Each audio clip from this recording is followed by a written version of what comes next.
Welcome to the ancient stone kingdom of the Mediterranean and to the real-life fantasy fortress of King's Landing.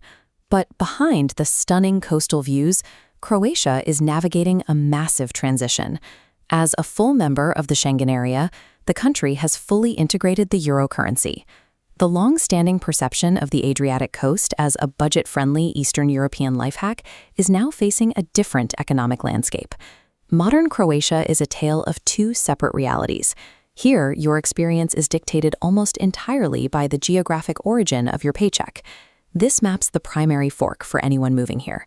Seek local employment or enter as a remote worker. Choosing the local path means operating in a highly constrained economic bracket. Bypassing the local economy, remote workers access a completely different financial tier. To understand which side of this divide you belong on, we have to look at the hard numbers governing both routes. In the capital of Zagreb, the economy is powered by shipbuilding, IT, and a tourism sector that accounts for 20% of the national GDP. Entering these corporate sectors is difficult for outsiders, as most local positions require professional-level fluency in the Croatian language.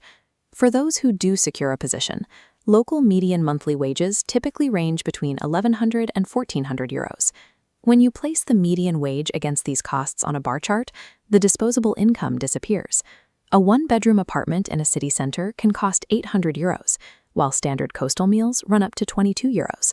For an expat, this math means every euro of a local salary is often accounted for before the month even begins. The alternative is the coastal lifestyle that makes the country famous. The Croatian Digital Nomad Residence Permit is the gateway.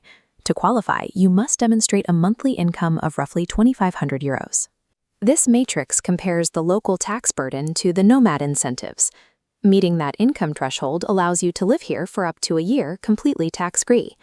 This financial buffer provides access to fjaka, the local philosophy of slowing down and living mindfully in the moment.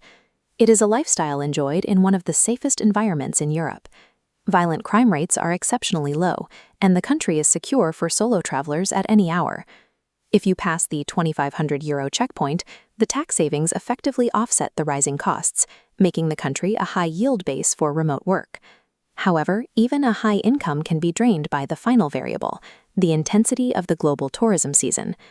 On this 12-month graph, the spike in July and August is impossible to ignore. Rent and dining costs reach their highest levels, bringing seasonal friction like taxi overcharging and pickpocketing. Instead, targeting the shoulder seasons of May to June or September to October offers a better balance of manageable pricing and ideal weather. These quieter months allow for a better connection to the local culture, including traditional peka, a slow-cooked meal prepared under a bell-like iron dome. Success here depends on more than just your income. Your timing determines the ultimate return on your stay. We can now finalize which profile actually fits the modern Croatian economy. On this quadrant chart, the low-budget, local income path is a difficult fit. Relying on local wages without native fluency is rarely viable. The high-income remote worker is the true target demographic. Earning over 2,500 euros during shoulder seasons unlocks a premium destination. Croatia has moved beyond being a budget-friendly secret. It is now a high-end destination where access is determined by your career flexibility. There is a final historical irony in the way the world works here today. In the 1600s, Croatian soldiers wore knotted neckerchiefs that caught the eye of the French king, Louis XIV. This created a global trend that eventually became the modern corporate necktie. The nation that invented corporate formal wear is now a sanctuary specifically designed for those who have left the corporate office behind. Does your income qualify for the digital nomad visa? Let us know your thoughts in the comments. Next stop, Cuba, the time capsule island frozen in history. Subscribe to stay real.